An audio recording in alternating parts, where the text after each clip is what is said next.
Welcome to part 2 of 5 ways to save money when we're starting seeds. If you haven't seen part 1 yet, I'll put a card up either here or here, and I'd suggest you watch part 1 before you watch part 2. I make a lot of references in part 2 to some of the things I talked about in part 1, so it will make more sense if you see that video first. Enjoy the video. Item number 2, redundancy that we can eliminate, is these seed starting kits that come with little compressed pucks of peat. And the concept of these is just add water. These little peat pucks will expand. It comes with a plastic tray to hold them in, and it even comes with a clear plastic dome that you can put on the top to make sure that they stay moist. The disadvantage of these, other than everything that we just talked about with using regular seed starting mix, because these are basically the same thing minus the vermiculite. Okay, it's just peat, no expanded rock, nothing that increases the airflow.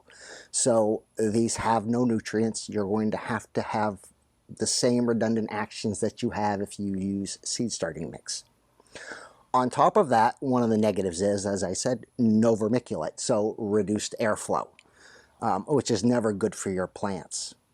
The other redundancy is if you want to reuse this tray, you have to go buy these specialized peat pucks to restart your seeds again, which is really just another added expense we don't need. And finally, this humidity dome that it comes with, I don't recommend using it.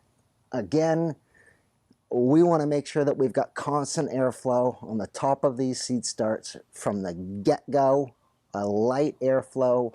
We want to do everything we can to prevent against fungi and mold and the dreaded damping off. So save your money, just buy some potting mix.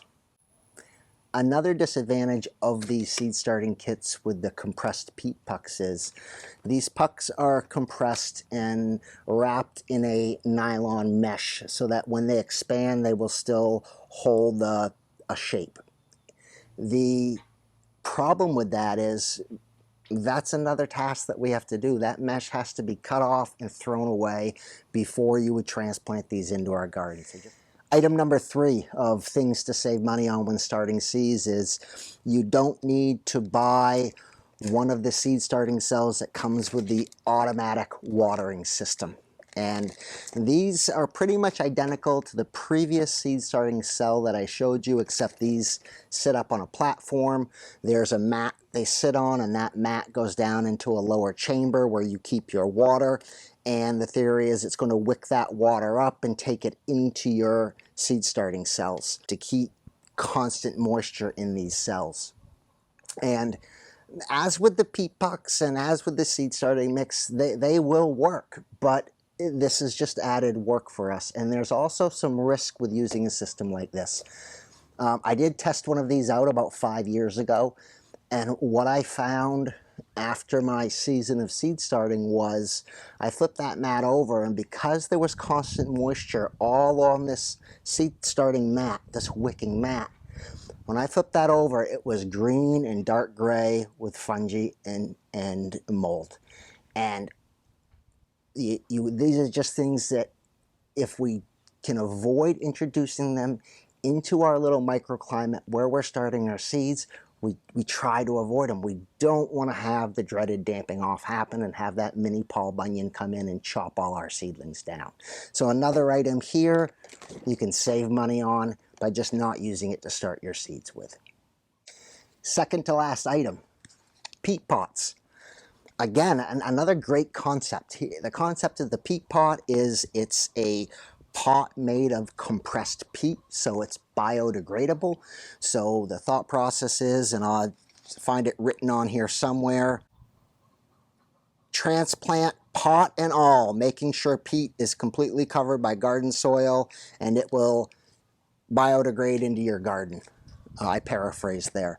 But essentially the thinking is you pot up into this When it's ready to be transplanted into your garden, you don't pull the pot off, you drop it right down into your soil, and this will degrade away and those roots will grow right through it and your plants will be beautiful and healthy. And in my experience, I did test these 4 years ago, they don't. The roots had a tough time getting through these. I eventually had to pull up my plants, pull these off, throw the peat pots into the compost bin. If you've had a different experience with these, I'd love to hear it. My experience is it wasn't worth it. I'm better off and I save more money by buying good quality 3.5-inch nursery pots. I transplant my tomatoes, my peppers, my eggplants into those, and after 8 weeks I transplant them from those into my garden. I make sure I wash, sanitize, disinfect those every year before I use them again, and I'm not having every year to buy these compressed peat pots.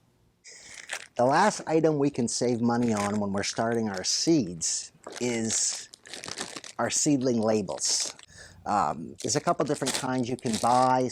You can buy bamboo labels. You can buy plastic labels with a dry erase marker so you can reuse them. My preferred method is to use painter's tape and a Sharpie marker.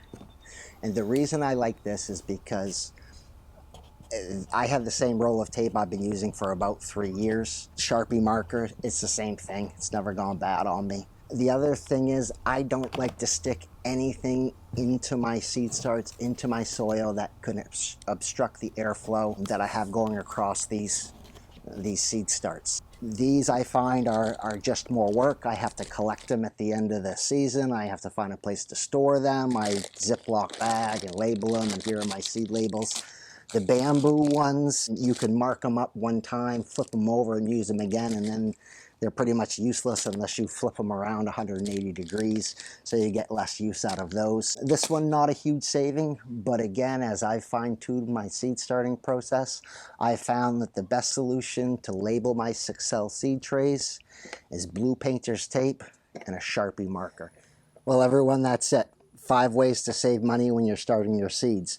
And next week I'll be publishing a video on exactly how I do start my seeds. So if you're not a subscriber, please subscribe to the channel and ring that bell so you'll be notified when I publish that video.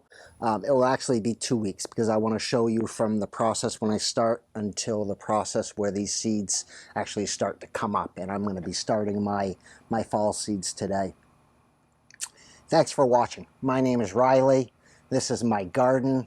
If you liked the video, please give it a thumbs up and please share it. Hope to see you next week.